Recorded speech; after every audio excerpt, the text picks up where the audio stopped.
আহক আমি সকলোৱে এই ভিডিঅ'টো চাই থাকোঁ।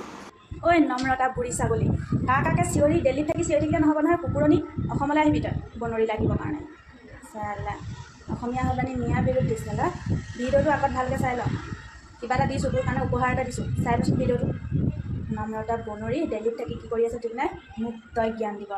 তোৰ মুখখন জ্বলিব। তোক কেতিয়াবা মুখ্যমন্ত্ৰী হিমন্ত বিশ্ব শৰ্মা ডাঙৰীয়াই তোক বজাব কেতিয়াবা, চাই থাকিবি। ধৰক তাই আল্লাহু আকবৰ শুনি পেলাই মছজিদত তাই কাণ পকি গৈছে। তাই কাণ পকা নহয়, তাই গেলি যাব লাগে। তহঁতি মুছলিমক লৈ কেলে এনেকুৱা মন্তব্য দিয়?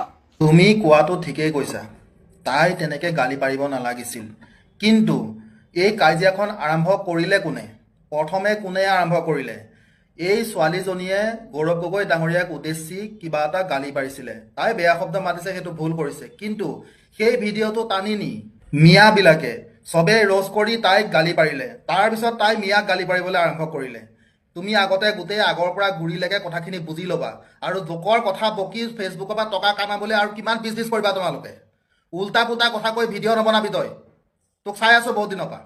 অতীজৰে পৰা আমি মুছলিমৰ লগত আমি স্কুলতো পঢ়িছোঁ, সকলো জেগাতে গৈছোঁ। মুছলিম মুছলিম মুছলিম হিন্দু মুছলিম হিন্দু মুছলিম শুনি শুনি কাণখন পকি গৈছে। অতীজৰে পৰা মিয়াৰ লগত তই স্কুল গৈছিলি, যলৈকে নগলি। ময়ো স্কুল গৈছিলোঁ মিয়াৰ লগত। কিন্তু মিয়া তেতিয়া 20% আছিলে, আজি 40% কেনেকৈ হ'ল?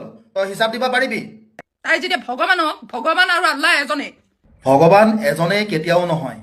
যদি ভগৱান এজনেই হয় তেতিয়াহ'লে মছজিদ আৰু নামঘৰ দুইটা বেলেগ বেলেগ কিয় হ'ল?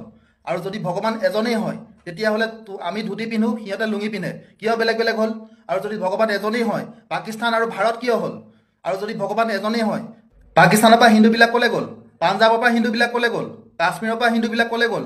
বাংলাদেশৰ পৰা হিন্দুবিলাক ক'লৈ গ'ল? তই হিচাপ দিব পাৰিবি? আৰু 10-12 বছৰ পিছত অসমৰ অসমীয়াই বেলেগ ৰাজ্যত থিতাপি ল'ব লাগিব, বেলেগ ৰাজ্যত শৰণ ল'ব লাগিব, তোৰ নিচিনা দালালৰ কাৰণে, তোৰ নিচিনা মূৰ নাইকিয়া মানুহৰ কাৰণে। তই মিয়াৰ গুণ গাই পেলাই টকা ঘটা এই বনৰী ধান্দা বাদ দে। তোক মই ভালেৰে কৈছোঁ। আৰু যদি মই দ্বিতীয়বাৰ তোক মই মিয়াৰ গুণ গোৱা ভিডিঅ' পাওঁ, তোৰ চাবি তোৰ কি অৱস্থা কৰিম মই। তোৰ এনেকুৱাকৈ ক'ম তোক, তই জীৱনত মুখ উলিয়াব নোৱাৰিবি ৰাস্তাত।